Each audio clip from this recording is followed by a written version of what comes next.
Selamat malam, shalom saudara semua. Puji Tuhan kita pada malam ini bisa kembali berjumpa. Kita akan kembali belajar tentang kebenaran firman Tuhan dengan satu tema yang sangat menarik. Kita akan siapkan hati kita akan memuji menyembah Tuhan. Biarlah saat ini Allah menyelidiki setiap hati kita. Apakah kita sungguh-sungguh mengasihi Dia? Selidiki aku. Selidiki aku. Lihat hatiku. Apakah ku sungguh mengasihi Yesus? Kau yang Maha Tahu dan menilai hidupku. Tak ada yang tersembunyi bagimu. Selidiki aku, selidiki aku. Lihat hatiku. Apakah ku sungguh mengasihi Yesus? Kau yang Maha Tahu dan menilai hidupku. Tak ada yang tersembunyi bagimu. Telah kulihat kebaikanmu yang tak pernah habis di hidupku. Berjuang sampai akhirnya kau dapati aku tetap setia. Selidiki aku, lihat hatiku. Selidiki aku, lihat hatiku. Apakah ku sungguh mengasihi Yesus? Kau yang Maha Tahu dan menilai hidupku. Tak ada yang tersembunyi bagimu. Telah kulihat kebaikanmu yang tak pernah habis di hidupku. Berjuang sampai akhirnya kau dapati aku tetap setia. Telah kulihat kebaikanmu yang tak pernah habis di hidupku. Berjuang sampai akhirnya kau dapati aku tetap setia. Kau dapati aku tetap setia. Kau dapati aku tetap setia.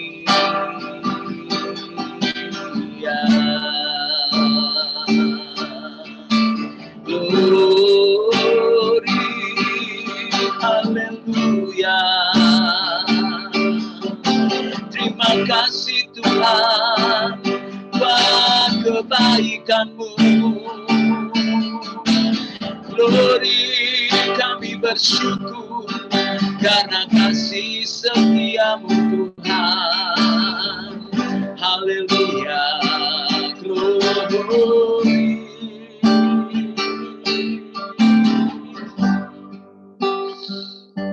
Terima kasih Bapa, malam hari ini kami bersyukur buat anugerah-Mu, buat kebaikan-Mu, sehingga kami kembali bisa berkumpul bersehati bersama Tuhan untuk belajar tentang kebenaran firman-Mu yang akan disampaikan oleh hamba-Mu, Kak Sony maupun Kak Ana.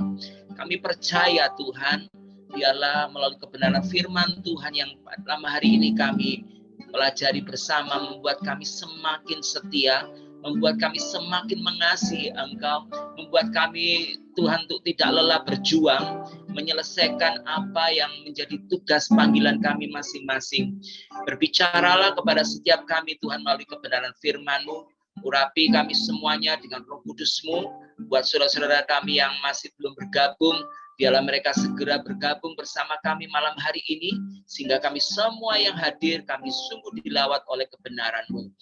Terima kasih Bapa di surga, kami mengucap syukur, kami serahkan pertemuan malam hari ini, Nine Discipleship, dari awal sampai akhirnya, biarlah Roh Kudus-Mu berkarya di tengah kami. Di dalam nama Tuhan Yesus, kami mengucap syukur. Amin. Silakan Kak. Terima kasih Kak Kristianto.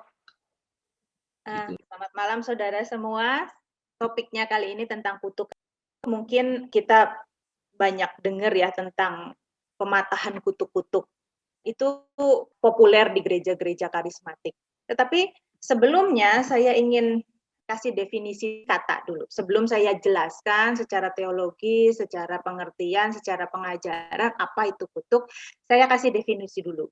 Sama seperti saya bicara soal berkat, saya kasih definisi berkat, bahwa berkat itu segala sesuatu yang Tuhan izinkan terjadi, yang Tuhan kerjakan dalam hidup kita, yang membawa kita mencapai tujuan yang Tuhan rencanakan bagi kita. Nah, sekarang kutuk. Kata kutuk di dalam bahasa Ibrani ada beberapa kata. Arar, ini setara dengan bahasa Yunani, kata romai.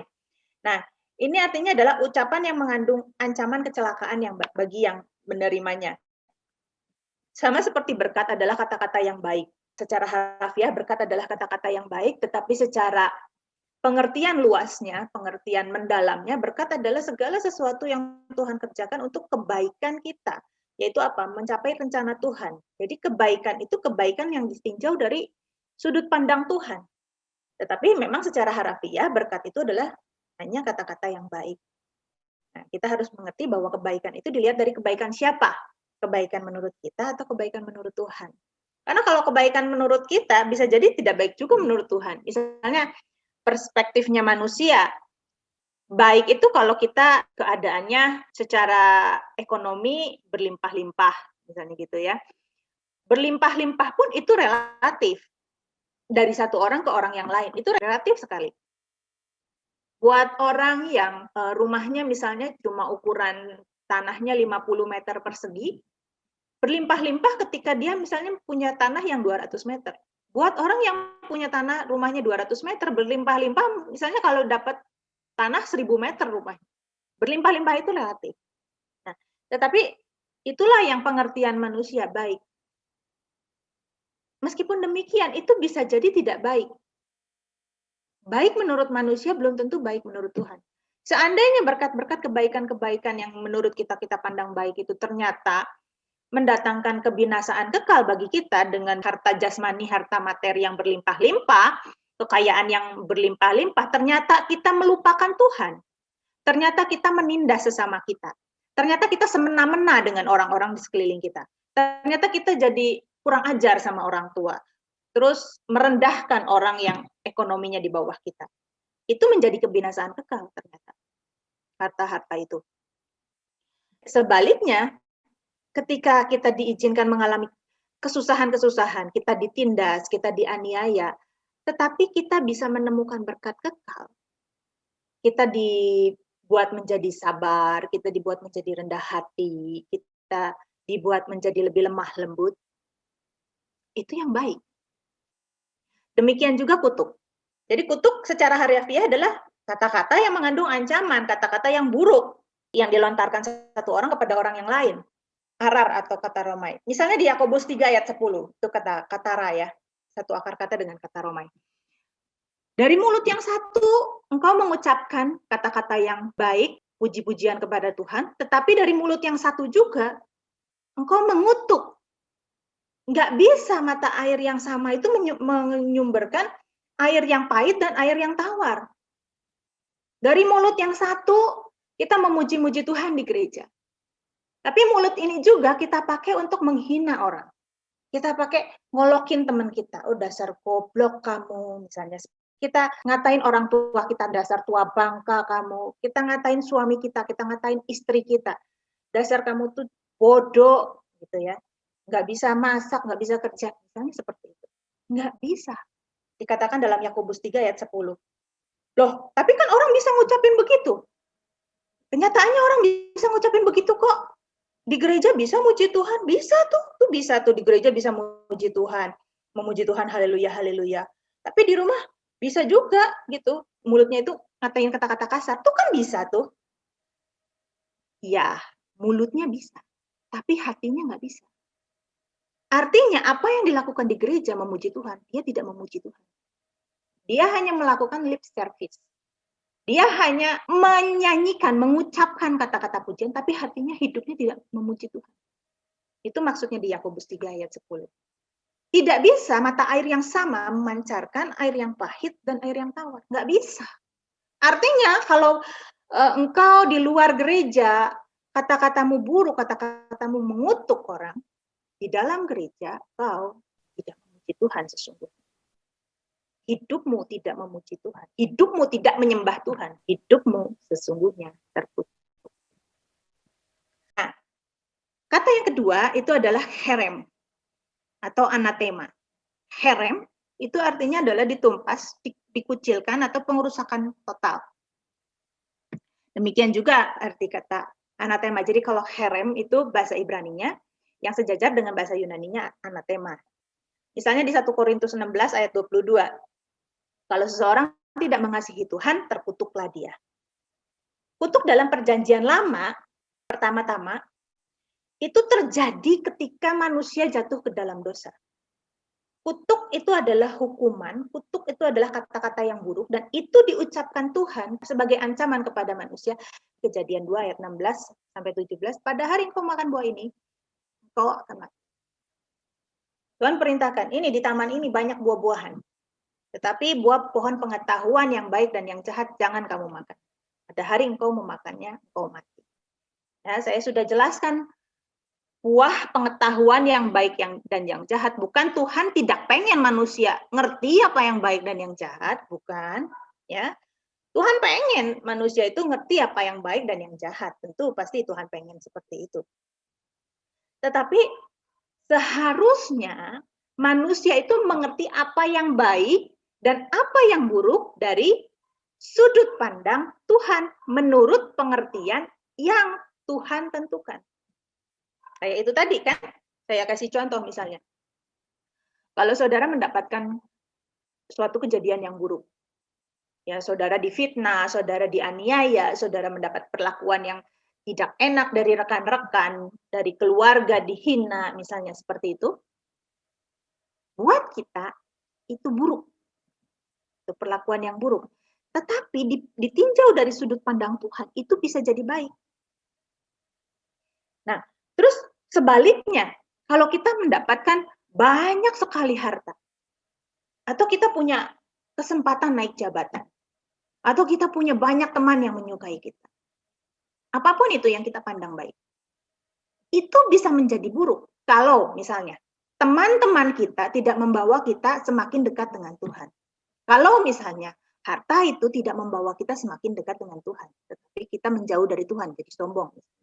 Kalau misalnya naik jabatan itu ternyata menjauhkan kita, menambah kita sibuk, dan tidak dekat dengan Tuhan. Jadi yang menentukan baik atau buruk itu Tuhan, bukan kita. Tapi manusia pengen menentukan apa yang baik dan buruk bagi dirinya sendiri. Ya kan? Oh, kalau baik tuh begini, konsepnya baik tuh begini.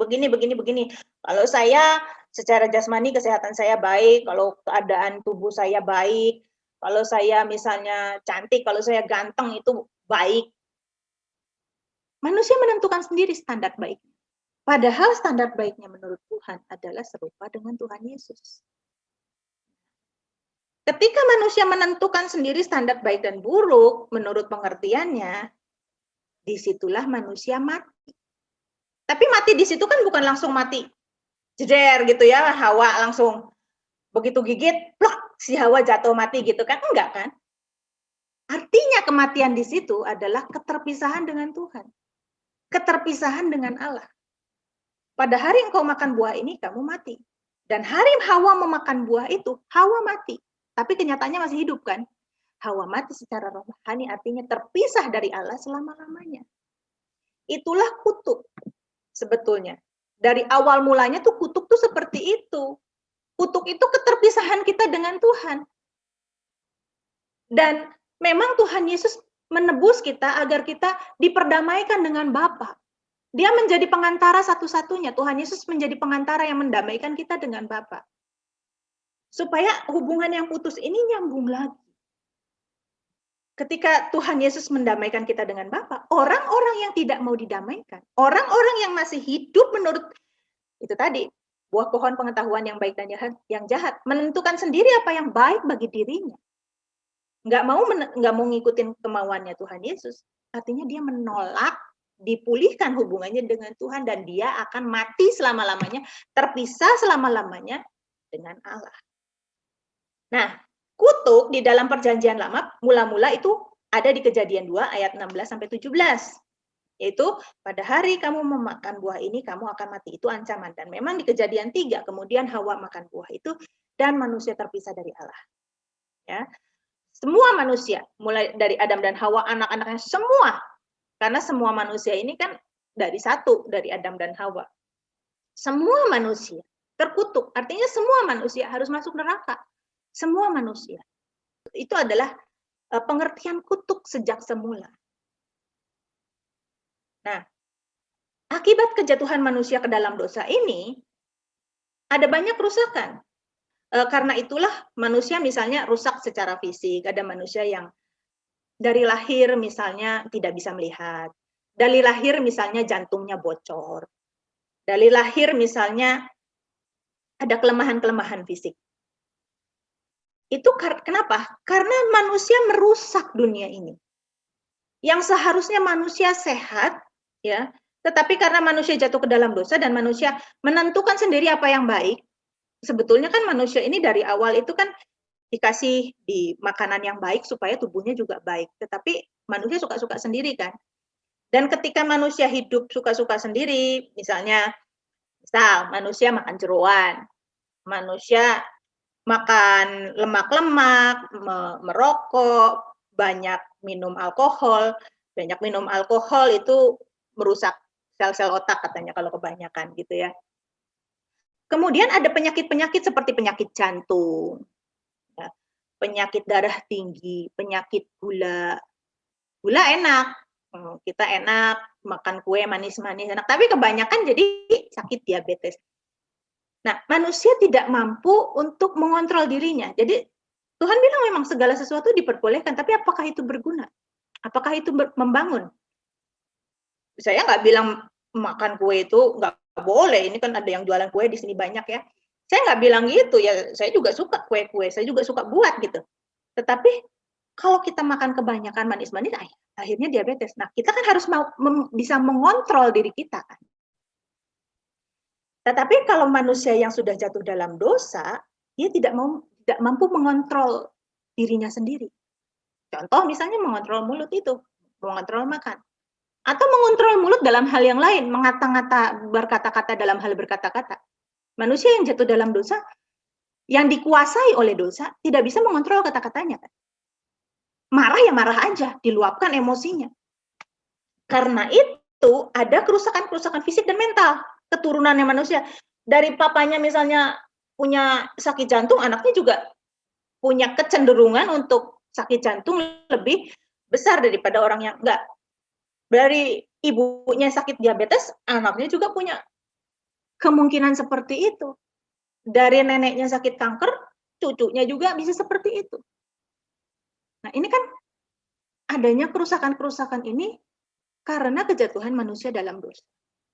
Atau misalnya, dalam hal mental, genetiknya orang tuanya ada depresi, seperti misalnya istrinya Rick Warren, kan dia menderita depresi, anaknya juga depresi.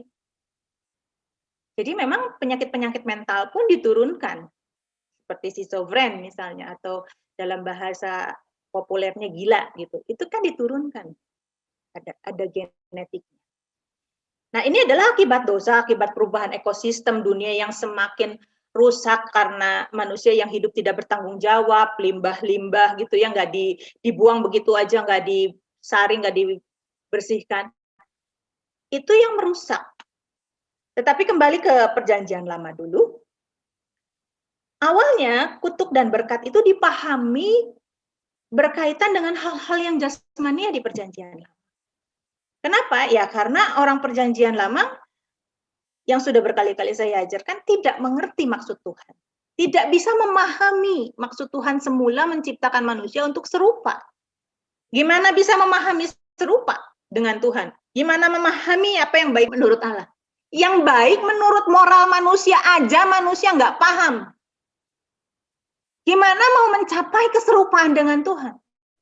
Apa yang baik menurut manusia aja manusia nggak paham kok. Contohnya apa? Misalnya poligami. Di perjanjian lama banyak poligami. Itu kan bikin sakit hati kayak Lea sama Rahel. Gontok-gontokan, terus sirik-sirikan, terus antara adik kakak. Jadinya musuhan kan, bukan jadinya. Mestinya kan adik kakak sesama perempuan gitu kan jadi punya hubungan yang baik gitu kan. Tapi jadinya apa? Saingan terus dan saling sakit hati. Karena memang poligami kan nggak dirancang oleh Tuhan.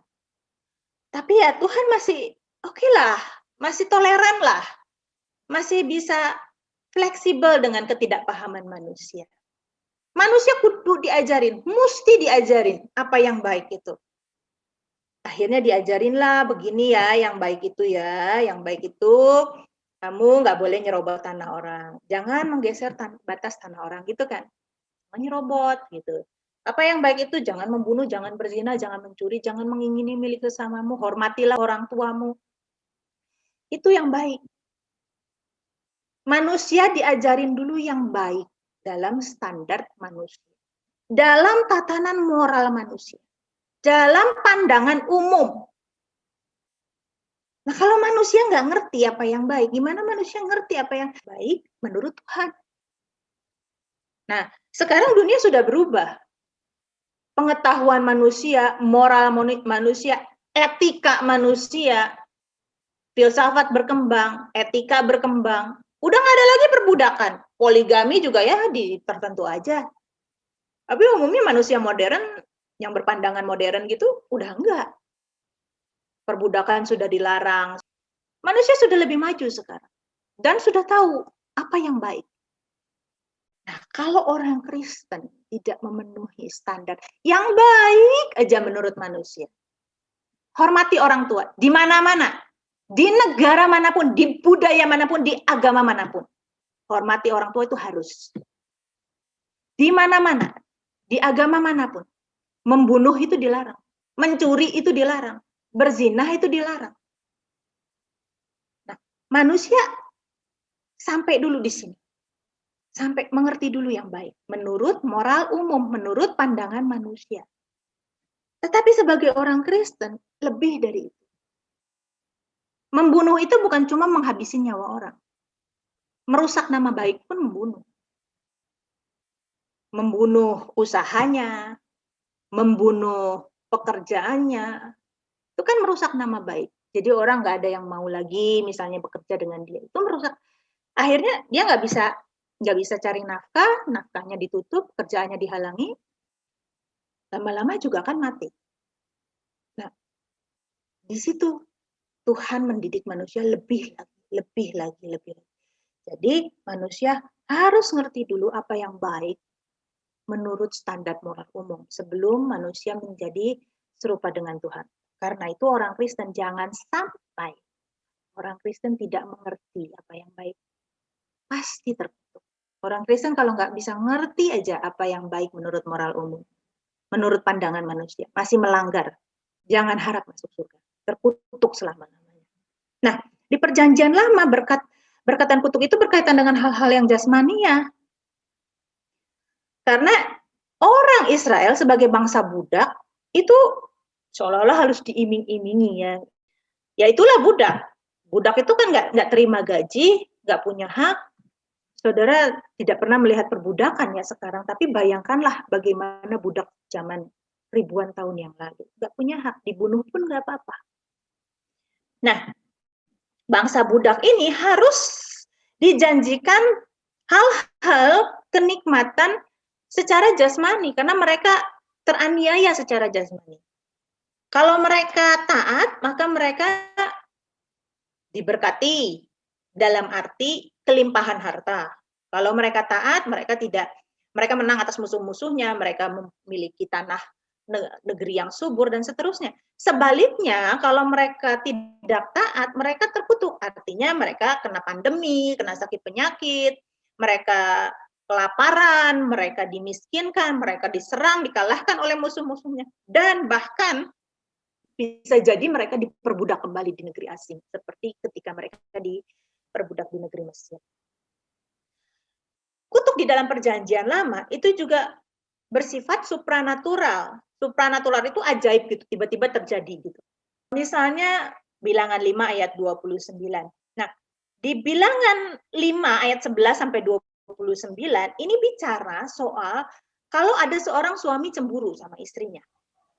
Karena zaman itu adalah zaman budaya yang ditinjau dari sudut pandang laki-laki.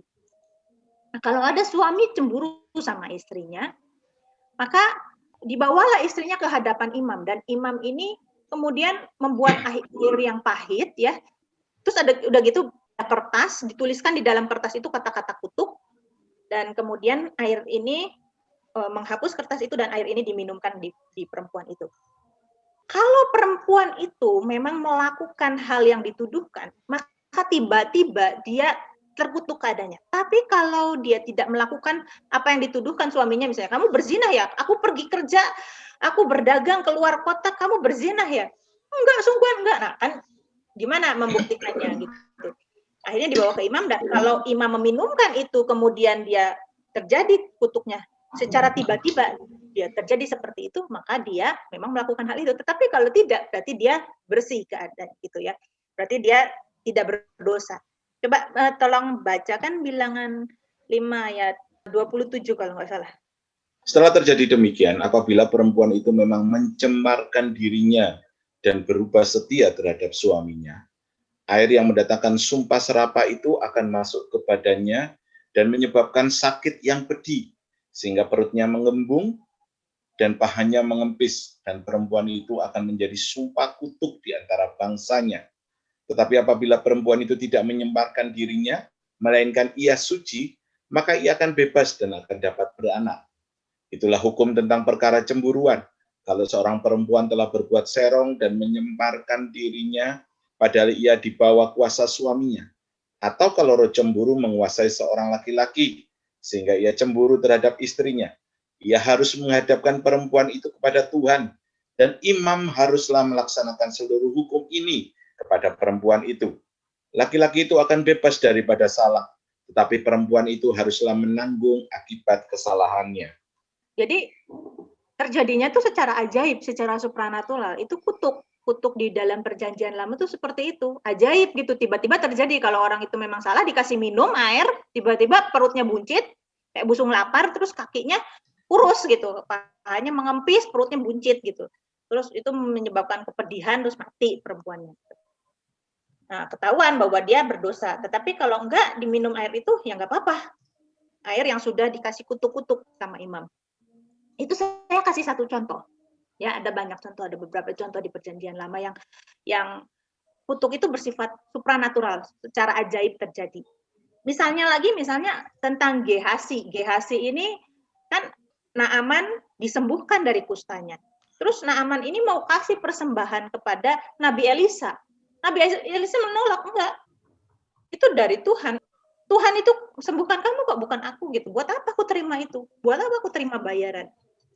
Itu bukan aku yang usahakan kok, bukan. Jadi dia nggak mau terima itu. Nah, Gehazi ini lihat kan, aduh, sayang ya, dibawa lagi jauh-jauh dari sana, berat untanya banyak, rombongan gitu, bawa barang-barang mewah. aku ambil dikit aja kan nggak apa-apa, dianya juga kaya kan, Naaman kan kaya juga gitu kan, diambil sedikit aja nggak apa-apa, aduh Elisa ini terlalu sungkan lah gitu. Diambillah. Dan Elisa tahu hal itu. Ya tentunya tahu, yang ngasih tahu ya Roh Kudus. Dan dikatakan Gehazi langsung sakit kusta. Tiba-tiba, ting gitu sakit kusta. Nah itu kan supranatural. Dan dikatakan lagi, engkau dan keturunanmu, anak cucumu, kusta semua. Jadi kutuk di dalam perjanjian lama itu terjadinya supranatural dan berkaitan dengan hal-hal yang jasmania. Ya harus diingat ini. Tapi kalau kita lihat kemarin misalnya kita belajar tentang Smyrna, ya, kita sudah tahu ya kalau hal-hal yang buruk dalam kehidupan orang percaya itu bukan kutuk. Kalau hal-hal yang buruk di dalam kehidupan umat perjanjian lama, itu kutuk, itu hukuman. Kutuk itu kan hukuman, kutuk itu hal-hal yang buruk yang terjadi. Akibat apa? Akibat kesalahan manusia kan. Pada hari kamu makan buah ini, kamu mati. Kan hukuman. Dan hukuman itu buruk adanya. Nah, tetapi kalau kita lihat kemarin di jemaat Smyrna, di dalam pandangan manusia itu sesuatu yang buruk. Tapi Tuhan, ya aku tahu kesusahanmu, aku tahu kesengsaraanmu. Nggak apa-apa, tahan sebentar lagi ya, sebentar lagi. Sebentar lagi itu mereka remuk loh. Sampai kapan sebentar lagi, dan mereka benar-benar mati, nggak diselamatkan gitu. Dan itu terjadi dari generasi ke generasi, bapaknya begitu, bapaknya disiksa, anaknya disiksa, cucunya disiksa. 350 tahun, berapa generasi itu? Tapi Tuhan bilang kan sebentar gitu ya. Dalam pandangan Tuhan, nggak apa-apa, tenang, kamu kaya, tenang, kamu tidak akan menderita apa-apa di kematian yang kedua. Nah, di dalam perjanjian baru, hal-hal yang buruk itu tidak dianggap hukuman Tuhan. Tetapi di perjanjian lama, hal-hal yang buruk dalam pandangan manusia, buruk terjadi secara jasmani, itu dianggap sebagai hukuman Tuhan. Sekarang kita beralih ke perjanjian baru. Ya. Semua manusia sudah terkutuk karena Adam. Tadi saya sudah katakan, karena Adam satu kali makan buah itu, akhirnya keturunannya semua manusia harus mati. Mati dalam arti bukan mati secara jasmani, tetapi mati secara rohani, terpisah dari Allah selama-lamanya. Roma 3 ayat 23, karena semua manusia sudah berdosa, sudah meleset, sudah melenceng. Adamnya melenceng, anak-anaknya juga melenceng. Roma 3 ayat 23 itu sebab semua orang sudah berbuat dosa, bukan tidak ada kata berbuat ya di situ ya. Tetapi karena manusia semua sudah hamartia, sudah meleset. Dalam bahasa aslinya tuh kira-kira artinya seperti itu. Jadi Roma 3 ayat 23 itu yang tepat itu bukan dikatakan sebab semua orang sudah berbuat dosa, bukan, tetapi yang lebih tepat adalah sebab semua manusia itu sudah melenceng dan kekurangan kemuliaan Allah. Jadi kemuliaan Allah tuh masih ada tetapi sudah berkurang.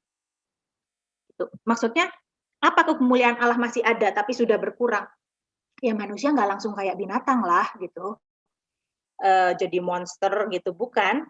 Tetapi manusia juga masih ada yang baik. Contohnya Ayub. Ayub itu kan di zaman PL itu baik, Henok. Ya, orang-orang saleh di zaman PL masih banyak yang baik dan bisa mencapai kebaikan dalam standarnya manusia, bukan standarnya Tuhan. Artinya manusia di perjanjian lama itu tidak bisa mencapai kebaikan standarnya Tuhan karena sudah kekurangan kemuliaan Allah. Abraham itu baik, Abraham itu dipuji sebagai bapak orang beriman. Disuruh apa aja dilakukan, serahkan anakmu, dia serahkan. Tapi dia kan poligami juga. Dia melakukan perbudakan juga. Tidak mengerti standar kebaikan Tuhan.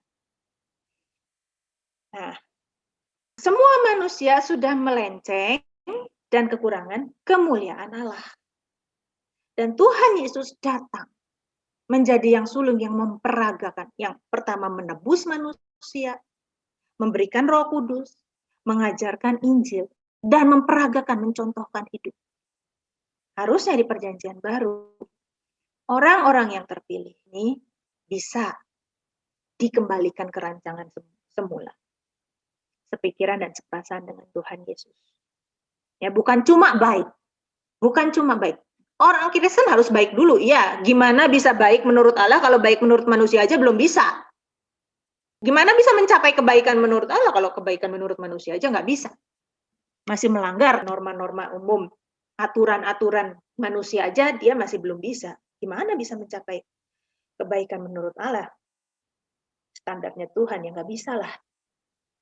Nah, semua manusia itu sudah terkutuk karena Adam. Roma 5 ayat 17 sampai 18. Tetapi karena Yesus semua manusia juga ditebus dari kutuk.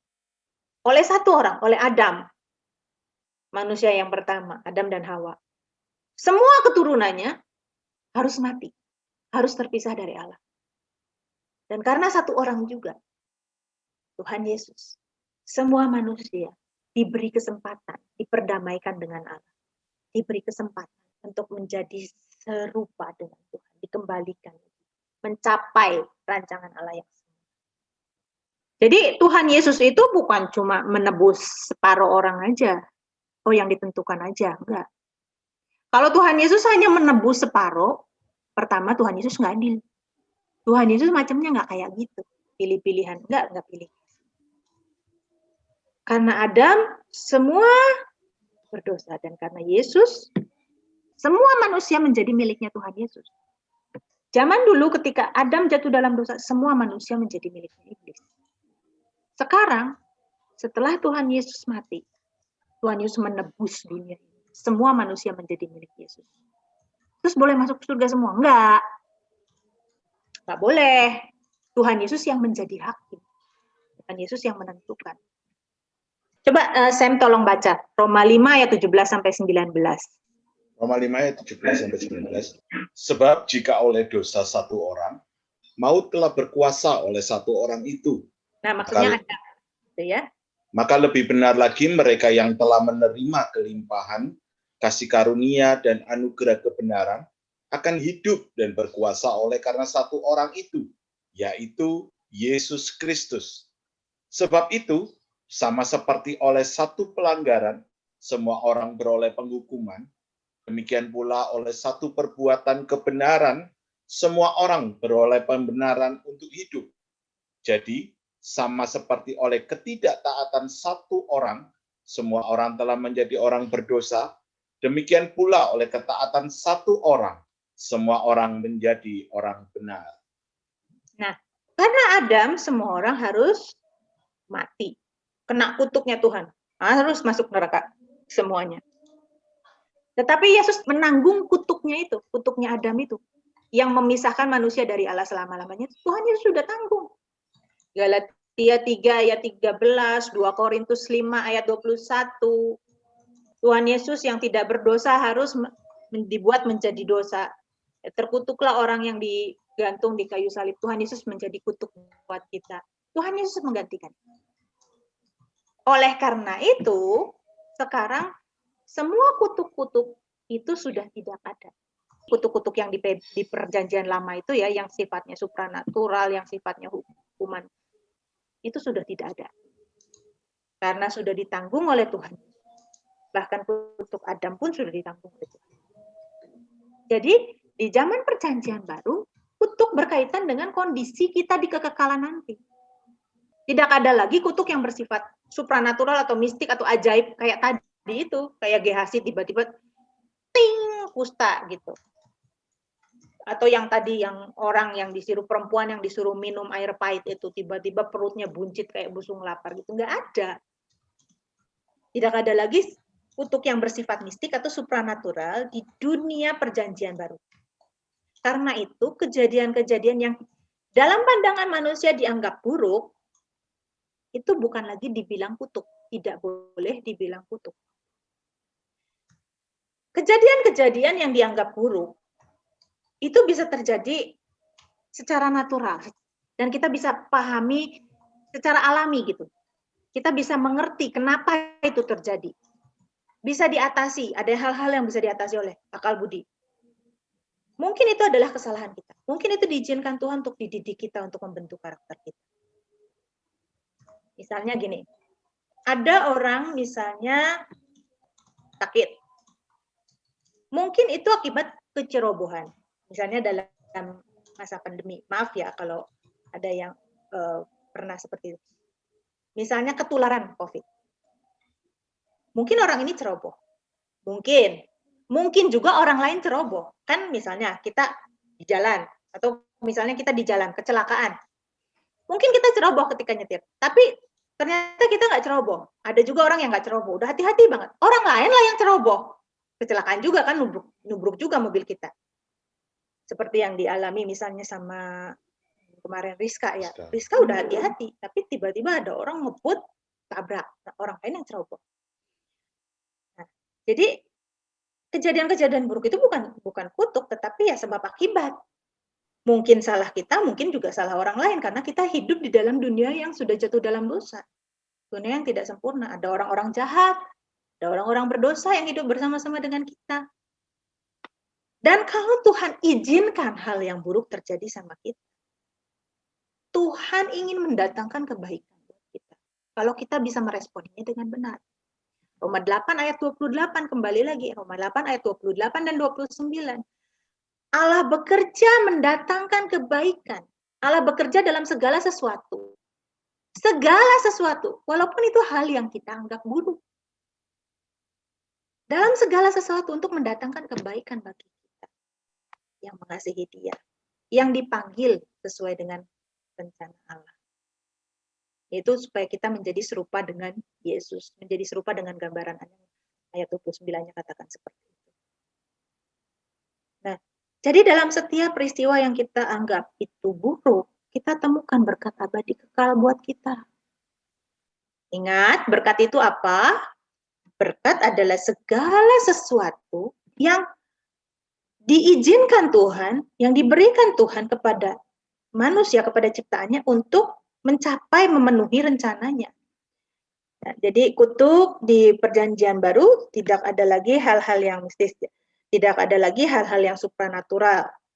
Misalnya lagi gini, ada orang miskin karena memang dia malas, tapi ada orang rajin juga tetap miskin. Kan bingung kan kita? Loh, katanya bisa dipahami. Oke lah, orang miskin misalnya karena dia malas dipahami, tetapi ada orang udah rajin tetap dia miskin gitu, tetap hidupnya susah gitu. Karena kata miskin atau kaya itu kan relatif ya, tadi saya katakan. Nah, mungkin Tuhan tidak izinkan ekonominya meningkat karena Tuhan melihat potensi dia untuk menjadi binasa kekal.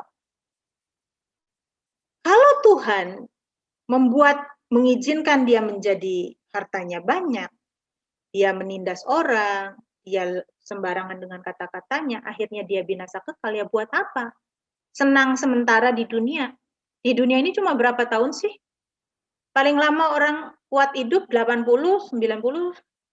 Kemarin Prince Philip 99 tahun umurnya. Tapi buat apa kalau kita punya umur panjang dan keadaan kita di dunia ini dalam daging kita itu enak selama 70, 80, 90 tahun. Kemudian bukan 90 tahun, bukan 900 tahun, bukan 9.000 tahun, bukan 90.000 tahun, tapi selamanya kita sengsara. Buat apa? Nah, jadi ada hal-hal yang Tuhan izinkan terjadi, hal-hal yang buruk, untuk membentuk karakter kita menjadi serupa dengan Tuhan. Dan Tuhan tidak akan meloloskan kita dari semua ujian itu kalau kita belum selesai di situ. Ini bukan berarti Tuhan senang lihat orang susah loh, bukan. Sebetulnya kita tuh lebih efektif untuk pekerjaan Tuhan kalau keadaan kita secara fisik sehat, secara finansial baik, secara ya semuanya lah, posisi kita di masyarakat bagus gitu.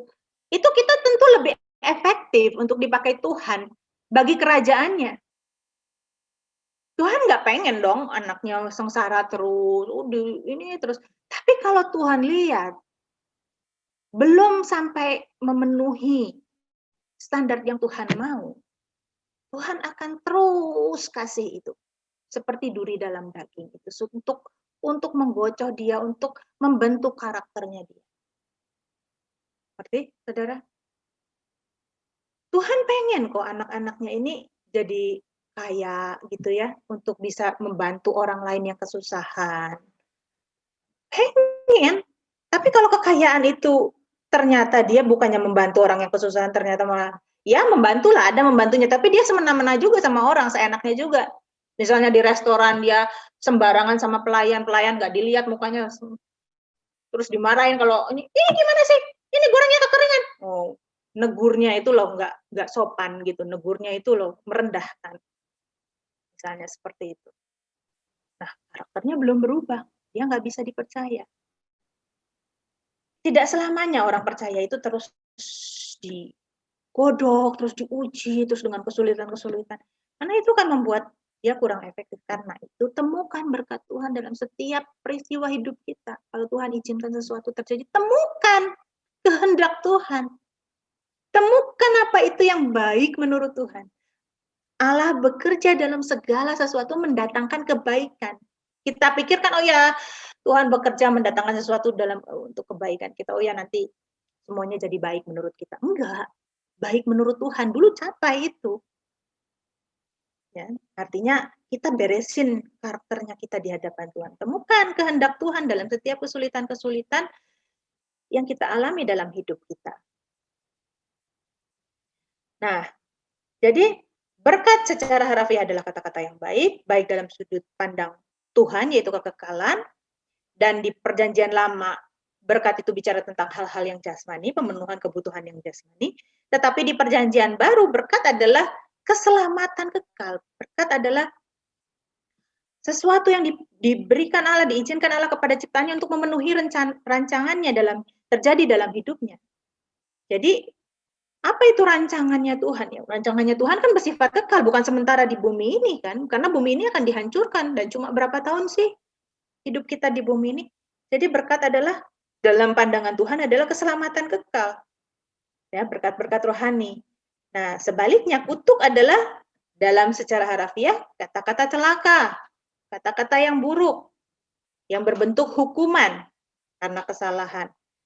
Orang PL memahami itu, kata-kata hukuman itu dalam bentuk fisik di dunia ini. Tetapi sesungguhnya dari awal kutuk itu bersifat kekal.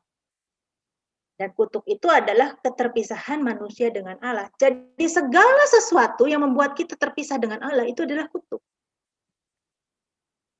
Ya, kutuk itu kalau di perjanjian lama bersifat hal-hal yang jasmani, di dalam Ulangan 28 ayat 15 sampai 68. Kalau kamu tidak melakukan Taurat, maka kamu akan kena kutuk ini, ya, di Gunung Ebal itu, di kata-kata itu diucapkan, dikalahkan musuh, kamu miskin, kamu kena sakit penyakit, bahkan kamu dibuang ke negeri asing. Tetapi di perjanjian baru, kutuk itu adalah kebinasaan jiwa di kekekalan. 1 Korintus 16 ayat 22 mengatakan, orang yang tidak mengasihi Tuhan, terkutuklah dia. Orang yang tidak mengasihi Tuhan, dia mungkin keadaannya di bumi ini baik-baik aja. Banyak orang yang menghujat Tuhan Yesus, keadaannya di bumi baik-baik aja. Bahkan orang Kristen, yang Kristennya palsu. Ada ya pengusaha Kristen, tetapi kehidupan usahanya itu serobot sana, serobot sini. Kehidupan usahanya itu kotor. Tapi dia Kristen. Dia mendirikan sekolah-sekolah Kristen, badan-badan Kristen, rumah sakit Kristen. Tapi ya nggak bersih kehidupan usahanya. Ya kelihatannya dia baik-baik aja. Dia nggak mengasihi Tuhan dengan kehidupan dia seperti itu. Nah, kelihatannya dalam pandangan perjanjian lama kan dia nggak dikutuk, nggak dihukum kan. Tapi Tuhan biarkan, karena di perjanjian baru, kutuk itu nanti di kekekalan, terpisah selama-lamanya. Jadi bersyukurlah kalau kita masih dididik Tuhan, kalau Tuhan mengingatkan kita. Dan Tuhan mengizinkan kejadian-kejadian untuk mengubah karakter kita. Bersyukur. Daripada kita dibiarin, keadaan kita baik-baik aja, tahu-tahu kita terpisah selama-lamanya di kekekalan. Bersyukur dengan segala sesuatu yang terjadi. Dan temukan maksud Tuhan dalam setiap kejadian dalam hidup kita. Minggu yang lalu Kak Sony bicarakan tentang jemaat Smyrna. Janji Tuhan kepada jemaat Smyrna, ayo bertahan dalam penderitaan ini, bertahan kalau kamu harus mati. Ini adalah orang yang dipenyet sama batu hidup-hidup. Dikatakan kamu tidak akan menderita dalam kematian itu. Kamu mungkin menderita dalam kematian kamu yang pertama, kematian tubuh kamu menderita dan mengerikan itu. Tapi kamu tidak akan menderita dalam kematian yang kedua. Wahyu 21 ayat yang ke-8, Sam bisa tolong bacakan? Tetapi orang-orang penakut, orang-orang yang tidak percaya, orang-orang keji, orang-orang pembunuh, orang-orang sundal, tukang-tukang sihir, penyembah-penyembah berhala, dan semua pendusta. Mereka akan mendapat bagian mereka di dalam lautan yang menyala-nyala oleh api dan belerang. Inilah kematian yang kedua. Orang-orang penakut. Orang-orang penakut itu artinya dia takut kalau hidupnya di dunia ini susah. Bisa jadi seperti itu. Takut susah. Terus supaya nggak susah, menghalalkan segala cara. Misalnya, perempuan-perempuan muda yang cantik, mahasiswi, jauh dari rumah ke kos gitu. Dan dia lihat gaya hidup teman-temannya di kota, dulu dia di kampung, sekarang dia tinggal di kota, gaya hidup teman-temannya. Dia pengen kayak begitu. Dan dia takut susah. Terus ngapain dia? Jualan diri. Karena takut susah. Dia nggak berani bayar harga. Orang-orang yang seperti ini. Orang-orang yang tidak berani mematikan dirinya. Tidak berani kehilangan nyawanya. Orang-orang yang tidak berani kehilangan nyawanya adalah orang penakut.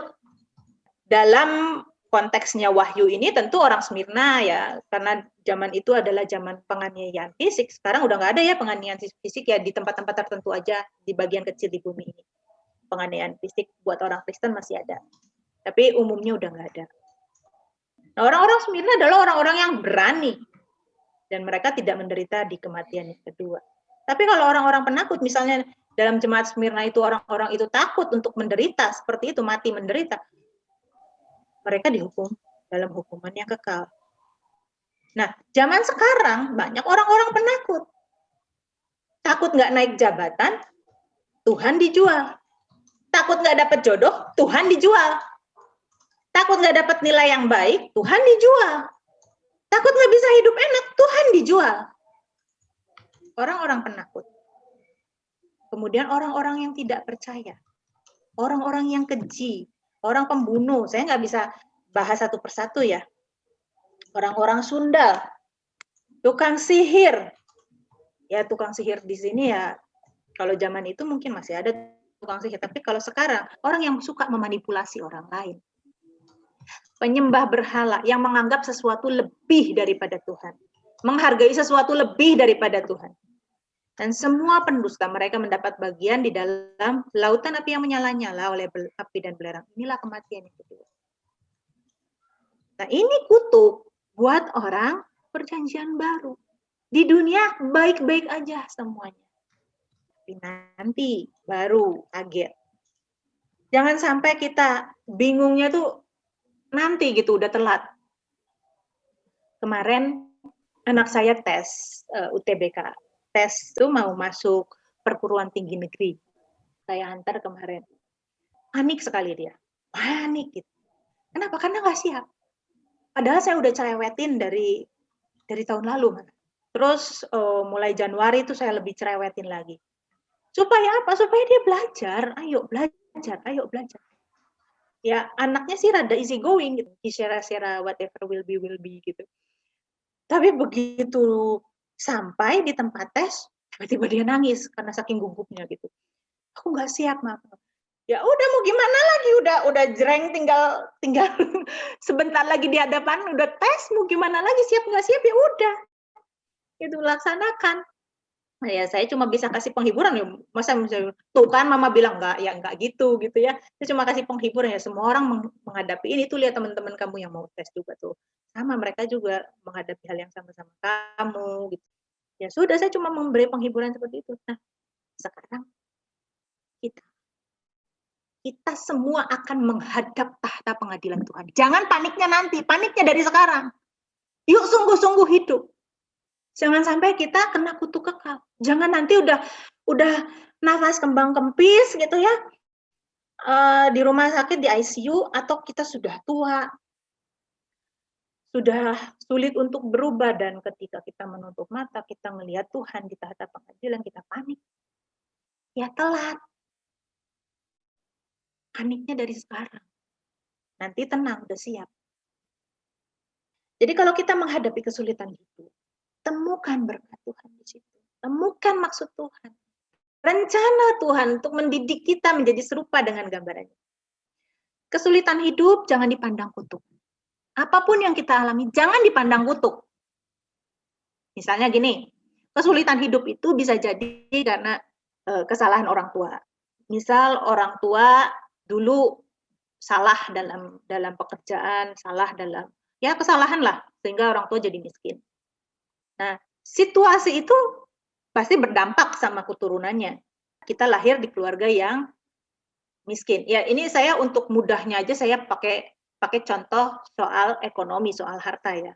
Bisa jadi itu misalnya hal-hal yang lain soal kesehatan, soal apapun itu, hal yang jasmani. Bisa macam-macam. Atau kalau saya kasih contoh kesehatan misalnya gini, orang tua hidupnya nggak tanggung jawab. Punya penyakit degeneratif. Itu pasti nurun buat anaknya.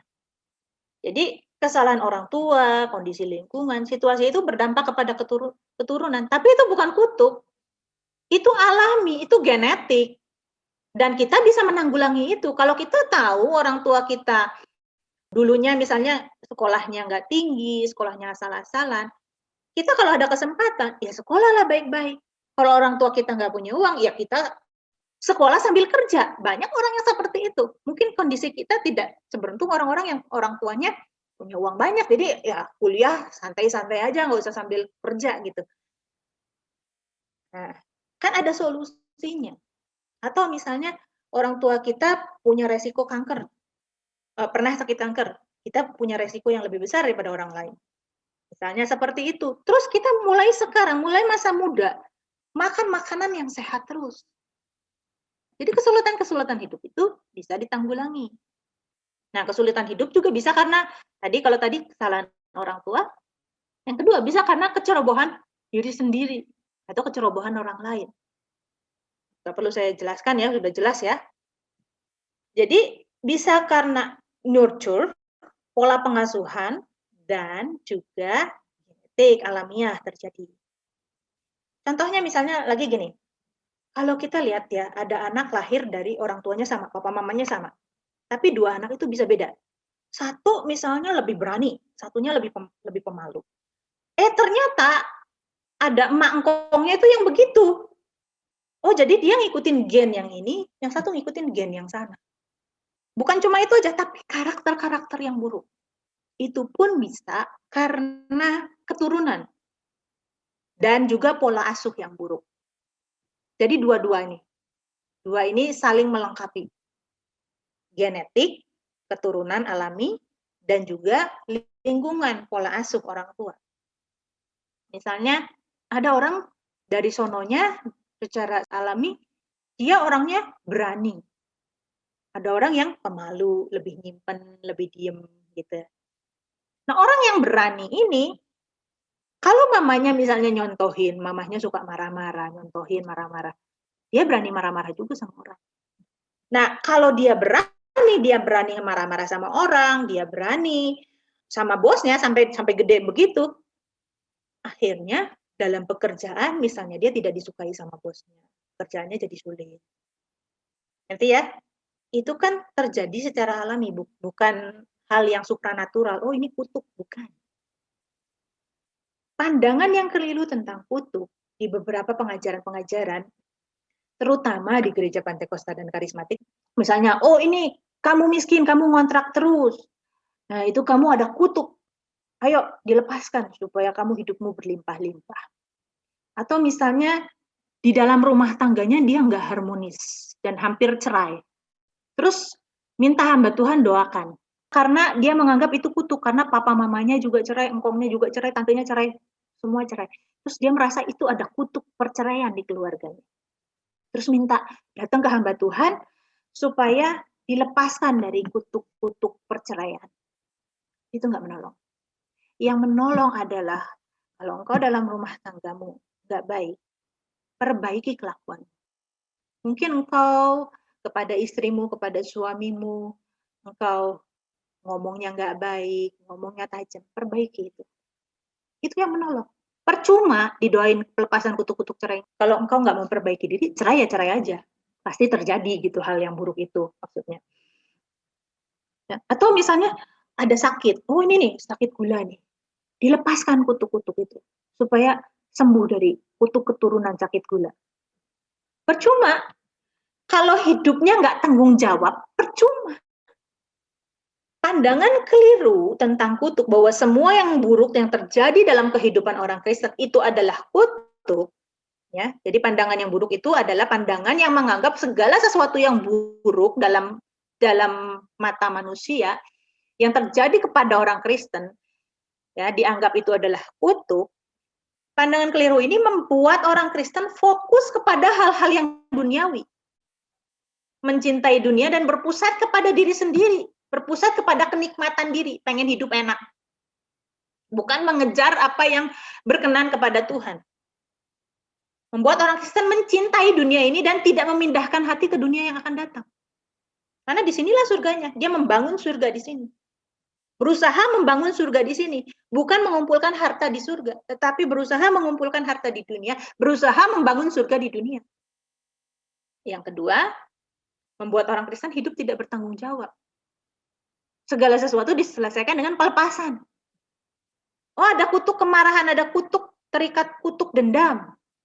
Dendam itu yang mengampuni, bukan pelepasan kepahitan.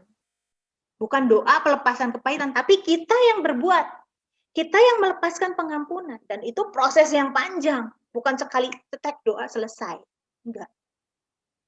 Yang ketiga, yang tadi pertama ya, pandangan yang keliru tentang kutuk. Pertama, membuat orang Kristen fokus pada hal yang duniawi. Kedua, membuat orang Kristen hidup tidak bertanggung jawab. Ketiga, memperlakukan Tuhan dengan tidak pantas. Tuhan dianggap, jadi mencintai dunia ini dan mempergunakan Tuhan untuk memenuhi kebutuhan kita. Memperlakukan Tuhan dengan tidak pantas. Tuhan jagai ya tokoku. Tuhan datangkan ya banyak pelanggan. Emangnya Tuhan sales apa datengin pelanggan? Memperlakukan Tuhan dengan tidak pantas. Tuhan, aku mau jalan-jalan nih, mau liburan. Bentar lagi lebaran. Tuhan jagain ya rumahku. Kita mengabdi kepada Tuhan. Tapi selama ini orang Kristen banyak yang membuat Tuhan itu seolah-olah pengabdi buat kita. Ini sangat-sangat tidak pantas loh. Sangat-sangat tidak sopan loh. Kurang ajar kayak gitu itu. Ayo kita memperlakukan Tuhan sepantasnya, sepatutnya. Dia yang maha mulia, kita harusnya mengabdi kepadanya. Kita menghamba, kita mengabdi kepada Tuhan. Bukan Tuhan kita suruh-suruh. Terus kalau Tuhan tidak memenuhi doa kita, tidak memenuhi permintaan kita, tidak memenuhi apa yang kita inginkan, padahal kita udah puasa, lapar-lapar gitu ya, sampai kurus-kurus, terus kita ngambek sama Tuhan. Tuhan bilang, siapa elo? Cuma ciptaan aja belagu banget sih. Gue pites lo nanti tahu rasa, tapi kan Tuhan nggak begitu ya. Untungnya Tuhan kita nggak begitu. Dipitesnya nanti baru tahu rasanya di kekekalan. Nah, gimana dengan orang-orang yang memiliki ikatan dengan kuasa gelap? Misalnya leluhur-leluhurnya dukun lah ya gitu ya, kakek nenek moyangnya ada kakeknya atau neneknya ada yang dukun, sehingga ada ikatan dengan kuasa gelap. Nah, yang kayak gini sebetulnya lebih mudah dilepaskan daripada mengubah karakter orang yang sudah rusak.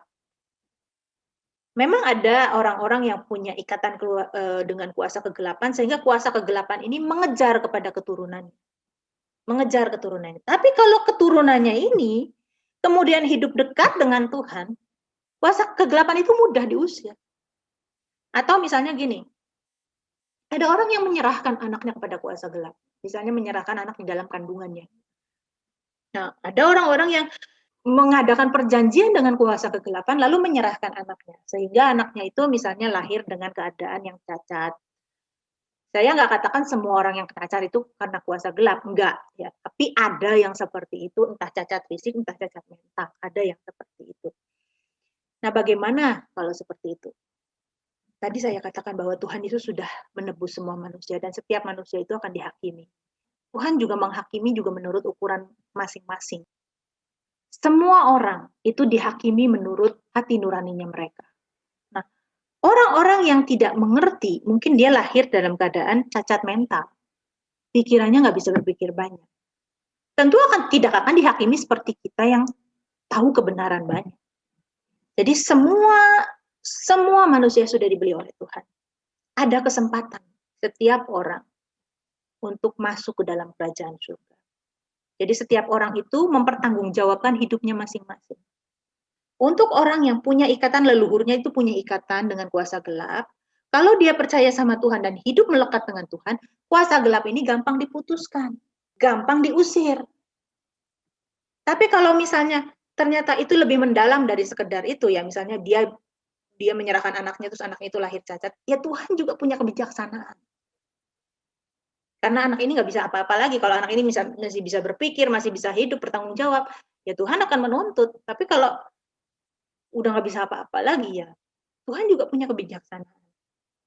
Ya, jadi ikatan dengan kuasa gelap itu lebih mudah untuk diselesaikan daripada perjuangan karakter yang butuh perjuangan.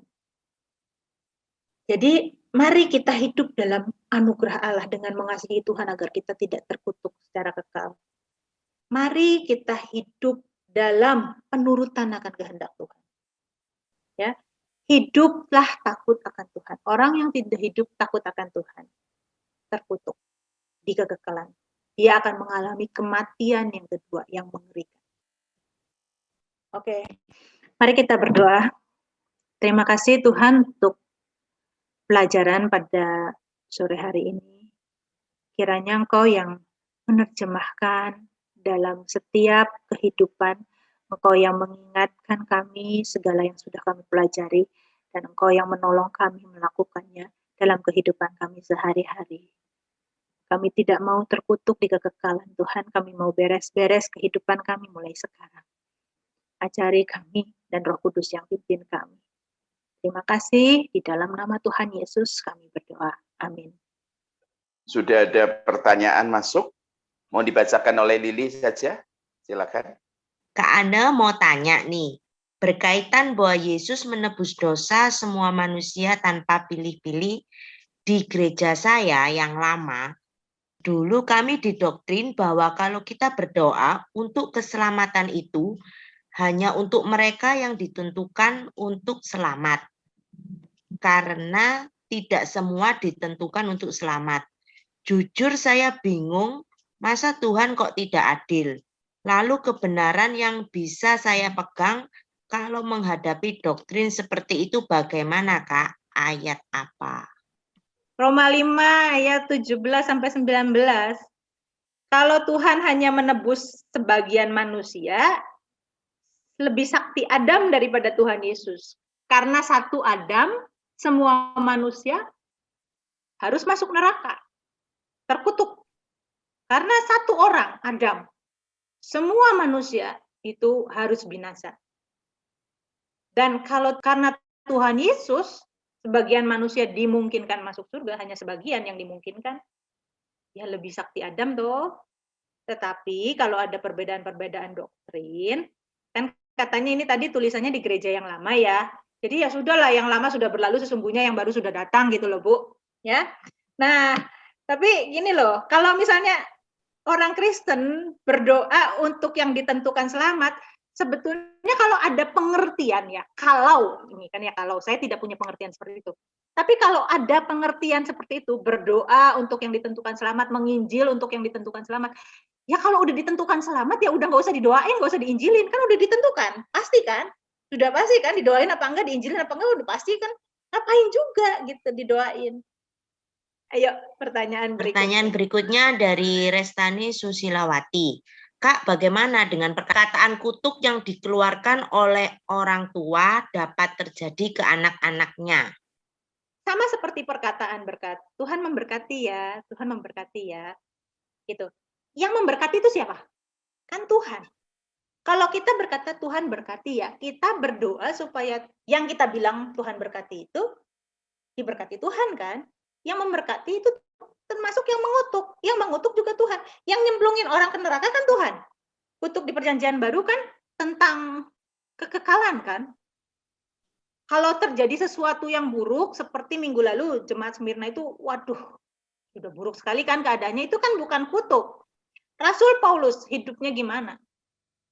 Hidupnya itu dari penjara ke penjara, hidupnya itu dari kesusahan ke kesusahan, hidupnya itu pernah dicambuk, hidupnya pernah miskin, nggak punya apa-apa, dan kemungkinan ada penyakit yang tidak sembuh-sembuh, duri dalam daging itu itu kan bukan kutuk. Kutuk di perjanjian baru itu kan kebinasaan kekal. Nah, yang bisa mengutuk itu cuma Tuhan. Yang bisa memberkati cuma Tuhan, yang bisa mengutuk cuma Tuhan. Di Amsal dikatakan gini, seperti burung pipit mengirap, dan seperti burung layang-layang terbang. Demikianlah kutuk tanpa alasan tidak akan kena. Nah, kalau ada orang tua ngutukin anaknya, kenapa? Satu, apakah memang orang tuanya biasa mengatakan kata-kata kutuk, atau kedua, memang anaknya yang kurang ajar. Jadi sampai akhirnya orang tua nggak tahan sampai ngutuk anaknya. Kalau orang tuanya yang memang biasa seperti itu, anaknya nggak salah, ya nggak akan terjadi apa-apa. Ya udah, kita ngampuni aja orang tua. Kita ngampuni orang tua. Tapi kalau memang anaknya jahat, nggak usah dikutuk pun sama orang tua, anaknya udah terkutuk. Orang tua nggak perlu ngucapin kata-kata kutuk, anaknya udah terkutuk. Tapi kalau anaknya hidup benar di hadapan Tuhan, walaupun orang tuanya ngutuk tiap hari, nggak akan terjadi apa-apa. Karena yang bisa ngutuk itu cuma Tuhan. Ya, lanjut. Pertanyaan selanjutnya dari Restani Susilawati lagi. Adakah contoh kutuk pada zaman sekarang, Kak? Dalam perjanjian baru dikatakan bahwa kutuk itu adalah kematian yang kedua. Itu konsepnya kutuk di dalam perjanjian baru. Zaman sekarang itu pengertiannya kutuk itu nanti di neraka kekal. Jadi kalau dikatakan ada nggak contohnya? Belum ada, neraka belum ada. Jadi belum kelihatan orang-orang itu dihukum, terkutuk di neraka. Tetapi bakatnya masuk neraka itu udah kelihatan. Contohnya secara moral umum aja dia nggak bisa memenuhi. Jadi baik dalam pandangan manusia aja nggak bisa memenuhi. Apa itu baik dalam pandangan manusia? Hormati orang tua, jangan membunuh, jangan berzina, jangan mencuri, jangan berbohong. Nah, bakatnya orang masuk neraka udah kelihatan, suka bohong, nggak hormat orang tua, suka mencuri, nggak jujur gitu ya dalam hal apapun, dalam hal keuangan, dalam hal apapun itu kan mencuri. Mengingini milik orang lain. Nah, itu orang bakat masuk neraka, bakat orang terkutuk udah kelihatan. Tapi belum dihukum, belum. Bakatnya cuma udah kelihatan. Ya, lanjut. Tanya, Kak, Tuhan kan bisa saja mengizinkan kita difitnah orang sehingga berpengaruh buruk pada misalnya karir kita. Tetapi apakah dimungkinkan Tuhan mengizinkan kita ada orang menggunakan kuasa setan untuk menciderai kita, baik misalnya jadi sakit, kecelakaan, atau karir berhenti? Kalau ada hal yang buruk kayak tadi fitnah, saudara harus ingat gini. Kalau saudara itu anak Tuhan, hidup dalam pemerintahan Tuhan, tidak ada sesuatu pun dalam hidup saudara yang terjadi tanpa seizin Tuhan. Saudara ingat kisah Ayub? Ketika iblis mau ngerjain Ayub, minta izin dulu loh sama Tuhan. Kalau nggak diizinin nggak bisa. Jadi dalam hidup kita ini, apapun itu yang buruk sekalipun kayak gimana pun, kalau itu terjadi, itu atas seizin Tuhan. Tidak ada sesuatu pun yang terjadi di luar kontrol Tuhan. Kalau kita hidup dalam pemerintahan Tuhan, kita harus merasa aman. Walaupun itu yang buruk terjadi, jangan kita meraung-raung, Tuhan tolong, Tuhan tolong. Tuhan tahu kok yang terjadi. Kayak jemaat Smyrna itu loh. Aku tahu kesusahanmu, nak. Aku tahu. Kamu menderita, aku tahu, nak. Dan Tuhan biarkan itu terjadi. Tidak ada sesuatu yang terjadi dalam hidup kita tanpa seizin sepengetahuan Tuhan. Kalau kita mengalami fitnah, mengalami hal yang buruk, itu terjadi atas izin Tuhan. Dan temukan kebaikan di situ. Loh kok buruk, temukan kebaikan? Ini buruk loh. Temukan kebaikan itu, misalnya kita difitnah. Kita ngampuni, dengan begitu itu mendatangkan kebaikan kekal buat kita. Kita menjadi orang yang mudah mengampuni. Gimana kita tahu kita bisa mengampuni kalau kita tidak pernah sakit hati?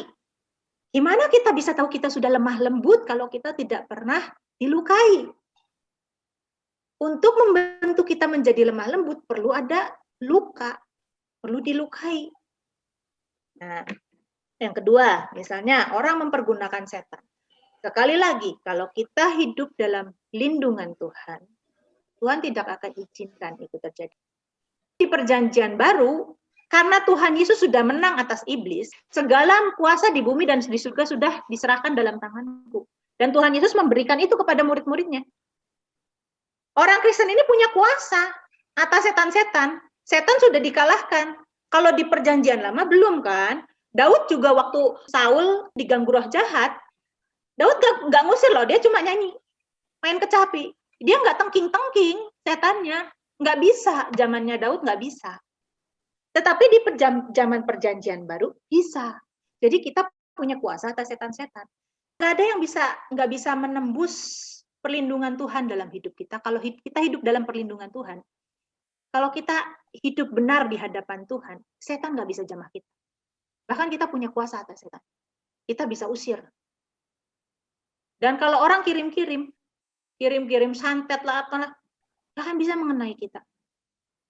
Nggak usah khawatir dengan segala santet, dengan segala apa itu. Asal kita hidup benar di hadapan Tuhan. Kalau sampai bisa kesantet, nah pertanyakan, hidup kita pasti nggak benar. Saya tambahkan, karena jangan mencurigai Tuhan. Seakan-akan peristiwa Ayub itu di mana setan itu naik ke Tuhan, terus kemudian minta izin untuk ngancurin. Sekarang setan sudah tidak bisa naik lagi. Kematian Tuhan Yesus di atas kayu salib itu sudah menghentikan semua tindakan setan. Jadi kita jangan pernah mencurigai seperti itu. Kalau Tuhan izinkan kita masuk dalam permasalahan besar, itu hanya semata-mata untuk bisa meningkatkan kualitas keimanan kita kepada Tuhan, supaya kita bisa jadi anak-anak yang sah bagi Tuhan kita. Jadi jangan pernah berpikir seakan-akan bisa mencurigai Tuhan. Ini kayaknya sih Tuhan lagi kerja sama-sama setan untuk ngancurin saya. Enggak. Ya, kalau Tuhan izinkan sesuatu terjadi, pasti kita naik kelas. Kita pasti naik tingkat. Terus saya katakan gini, banyak orang lebih percaya pada kuasa kegelapan. Oh, nanti saya dijahati, saya seperti ini gitu loh. Kalau secara spiritual orang Kristen nggak bisa kena. Saya katakan Kristen itu artinya pengikut Yesus. Hidupnya seperti Yesus, nggak kena. Yang jadi masalah adalah kita masih bisa dikerjain oleh orang lain. Ya kita dijahatin, kita difitnah, ya. Seperti itu masih bisa. Bisa orang-orangnya digerakkan setan. Tetapi kalau spiritual misalnya kalian disantet, digendam, terus kemudian dipelet, enggak ya? Enggak. Makanya bagi Kristen itu pengikut Yesus. Mesti dipastikan itu. Kalau kalian dikerjain sama orang di perusahaan, kalian dituduh sesuatu yang kalian tidak perbuat, kalau Tuhan izinkan, naik kelas. Ya, makasih Kak Sony. Lanjut pertanyaannya, Lili. Ya, dari Nadia Yonesi. Kak, jika seseorang baru tahu bahwa leluhur yang di atasnya dulu ternyata berhubungan dengan kuasa gelap, apakah seseorang itu harus doa pelepasan? Padahal seseorang itu tidak sama sekali hidup dalam kuasa gelap di masa sekarang. Nggak harus selalu. Kalau saudara memang sudah sungguh-sungguh hidup di dalam Tuhan, nggak usah doa-doa pelepasan, setannya sudah kabur sendiri kok. Tapi ya untuk orang-orang tertentu dan tergantung berapa lama kita ikut Tuhan. Kalau baru, mungkin kita perlu dibantu. Tetapi kalau kita sudah mengenal Tuhan lebih dalam, kita sudah hidup bersama-sama dengan Tuhan, nggak perlu. Ini pertanyaan selanjutnya dari Restani Susilawati lagi. Ini sepertinya udah dijawab sama Kak Ana tadi. Apakah guna-guna santet dapat mengenai orang Kristen? Ya, kalau pengikut Kristus tidak akan kena. Tapi kalau beragama Kristen mungkin kena. Ya, lanjut Lili. Dari Daniel Kurniawan. Iblis sudah tidak bisa minta izin kepada Allah untuk mencobai manusia seperti di zaman Ayub. Ya. Referensi ayatnya di mana ya, Kak? Terima kasih. Referensi ayatnya itu Wahyu 12. Ada banyak referensi ya. Contohnya misalnya gini, Tuhan itu menebus dosa dunia. Tuhan itu membeli dunia ini. Artinya semua manusia ini menjadi milik Tuhan. Segala kuasa di bumi dan di surga sudah ada dalam tanganku. Artinya dulu belum dong. Nah, sekarang sudah ada di dalam tangannya Tuhan. Terus di Wahyu 12 ayat 7. Maka timbullah peperangan di surga. Mikael dan malaikat-malaikatnya berperang melawan naga itu, dan naga itu dibantu oleh malaikat-malaikatnya. Tetapi mereka tidak dapat bertahan. Mereka tidak mendapat tempat lagi di surga. Dan naga besar itu si ular tua yang disebut iblis atau Satan, yang menyesatkan seluruh dunia, dilemparkan ke bawah. Ia dilemparkan ke bumi bersama-sama dengan malaikat-malaikat. Dan mereka mengalahkan dia oleh darah anak domba dan oleh perkataan kesaksian mereka, karena mereka tidak mengasihi nyawa mereka sampai ke dalam maut. Jadi ini Tuhan Yesus sudah disalib. Ketika Tuhan Yesus disalib, iblis diusir dari surga. Sebelumnya kan iblis bisa ke depannya Tuhan, iya, naik turun dan ke depannya Tuhan, dan ngomong sama Tuhan, aku mau godain si Ayub. Ya, Ayub kayak begitu karena engkau sih, berdebat gitu kan sama Tuhan. Masuk ke surga itu berarti kan. Nah, di sini kan dilemparkan, sudah nggak bisa, udah nggak ada tempat di surga. Mereka tidak mendapat tempat lagi di surga. Kejadian peperangan di surga ini, peperangan dan pihak Tuhan yang menang, itu terjadinya setelah ini. Nah, dia itu dikalahkan oleh darah anak domba. Sebelum ada pencurahan darah anak domba, belum ada pemenangnya.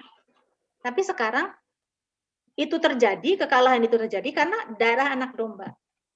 Ada banyak-banyak hal lagi yang meneguhkan, tetapi yang paling jelas adalah ini. Seringkali ada kecurigaan. Seakan-akan iblis itu eksekutor dari Tuhan. Seakan-akan Tuhan itu kerja sama-sama iblis untuk menghancurkan manusia.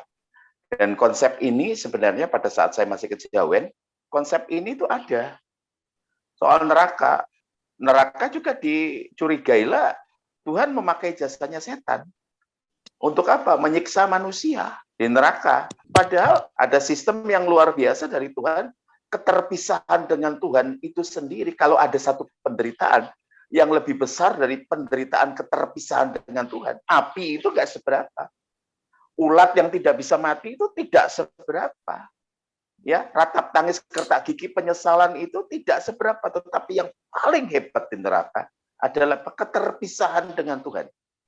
Tuhan Yesus pernah mencicipi itu di atas kayu salib. Dia teriak, Eli, Eli, lama sabachthani. Nah, kalau orang yang dibuang ke neraka itu permanently akan apa? Keterpisahan dengan Bapa di surga. Itu luar biasa, itu penderitaannya. Itu banyak orang mencurigai itu, mencurigai seakan-akan nanti ini ada, makanya di neraka versi yang nanti orang kalau nanti yang homo disodomi sama setan, terus kemudian yang suka nonton bokep matanya dicungkil, itu mencurigai Tuhan. Padahal Tuhan menjadikan apa? Neraka itu tempat manusia dengan setan dihukum. Jadi pada saat Yesus turun, ya, dia ngambil kunci, ngambil otoritas, iblis sudah tidak bisa naik lagi. Iblis sudah tidak bisa memohon-mohon kepada Tuhan Pak untuk mencobai kita. Tidak gitu. Makanya kalau dikatakan, kalau toh Tuhan izinkan penderitaan terjadi pada kita, itu bukan permintaan setan. Setan tidak pernah naik lagi semenjak Yesus turun ke alam maut oleh darah anak domba. Yang itu yang kita harus tegas. Ya, monggo. Dari Krishna Joyce, Kak Son, apakah indigo termasuk kutuk? Sebab dari gereja sebelah justru mendukung jemaatnya yang indigo sebab dianggap sebagai karunia. Karunia itu hanya dipakai untuk membangun jemaat. Anak-anak kecil dikasih karunia itu gimana mau dipakai Tuhan? Anak-anak itu ketakutan. Loh, kan sekarang nggak ketakutan. Ini loh, kalian tahu ya, di Bantar Gebang itu adalah tempat pembuangan akhir sampah. Lindunya itu banyak. Lindu itu cairan yang keluar dari sampah dan baunya luar biasa. Nah, orang-orang itu bisa makan di situ loh. Para pemulung-pemulung itu bisa makan, bisa rumah di sana. Saya aja lewat nggak tahan. Kenapa mereka bertahan? Karena sudah terbiasa. Anak-anak yang dari kecil dengan berjumpa setan, dia ngalami udah hal biasa. Apalagi yang ya banyak di antara setan-setan itu bantu gitu loh. Dan itu bukan karunia. Standarnya orang Kristen menginjak gula dan kaleng jadi ngusir setan demi namaku. Minimal kita nggak takut ngusir setan. Lah anak-anak itu kan ngelihat what for?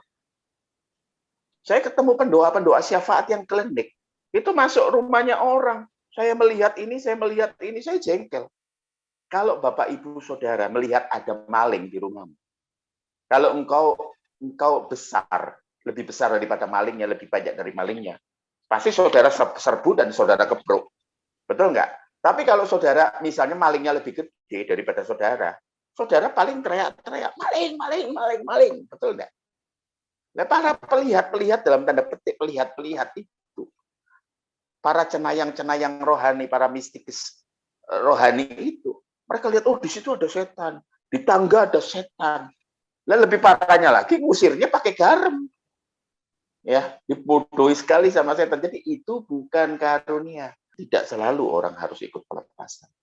Pada saat dia terima Tuhan Yesus dan dia sungguh-sungguh ngisi hatinya, pikirannya dengan firman, sehingga mengalami metanoia, ngisi hatinya dengan doa, mengalami keserupan dengan Tuhan.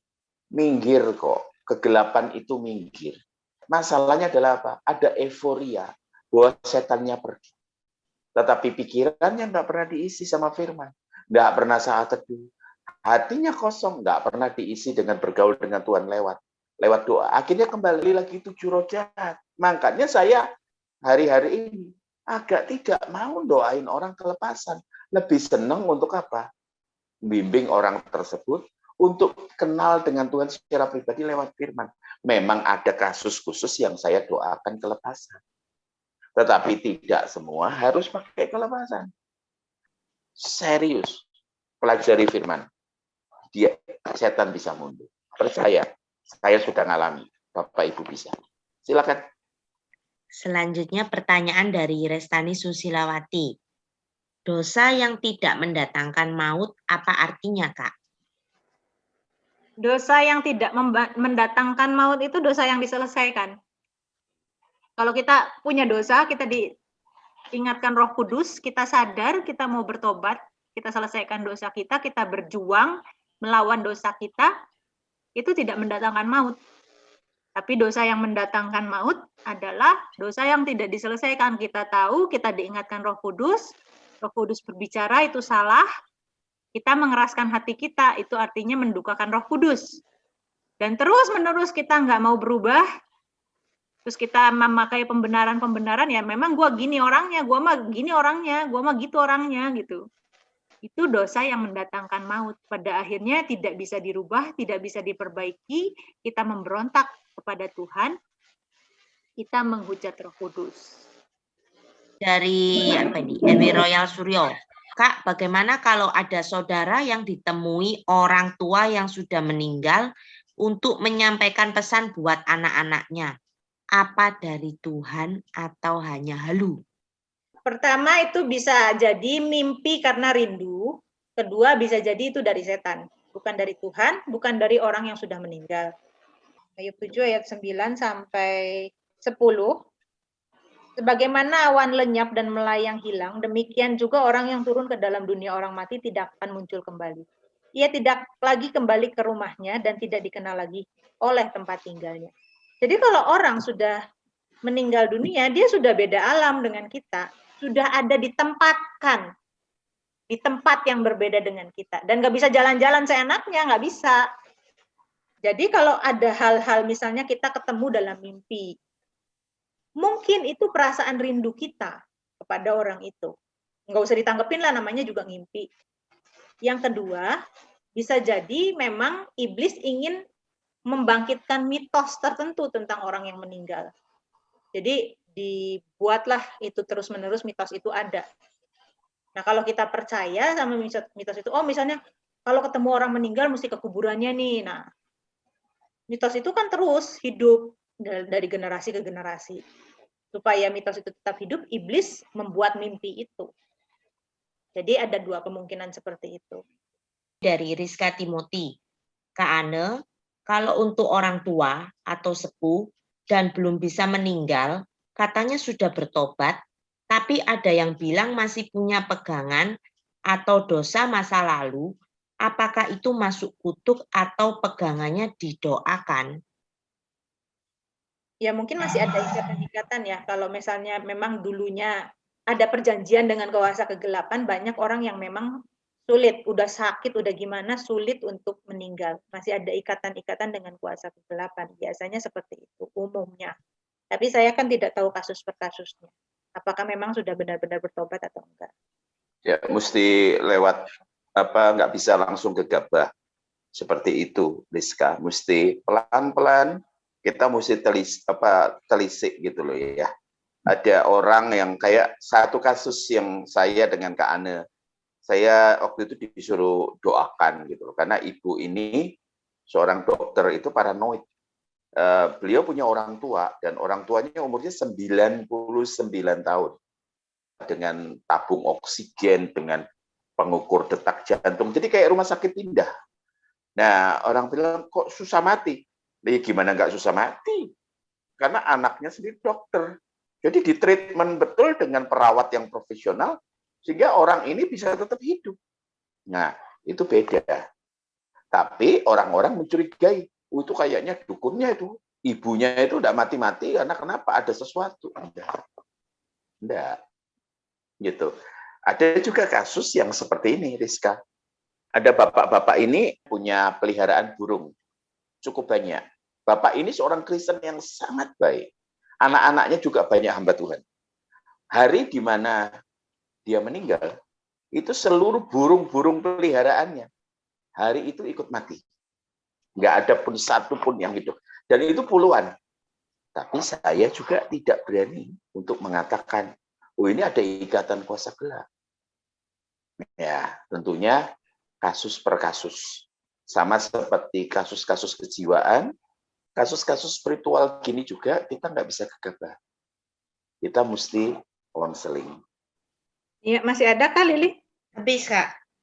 Oke, kita akan berdoa ya. Mari kita sama-sama berdoa. Bapak Surgawi, terima kasih untuk hari ini. Terima kasih kami dapat pemahaman yang benar, sehingga kami tidak lagi dihantui dengan pengertian yang salah, dan kami juga bisa bersikap yang benar ketika menghadapi pengajaran yang tidak benar. Hidup kami disertai Tuhan, hidup kami dibimbing untuk mengalami didikan Tuhan, untuk bisa mengalami keserupaan dengan anak tunggal Bapa di surga, yaitu Tuhan Yesus Kristus.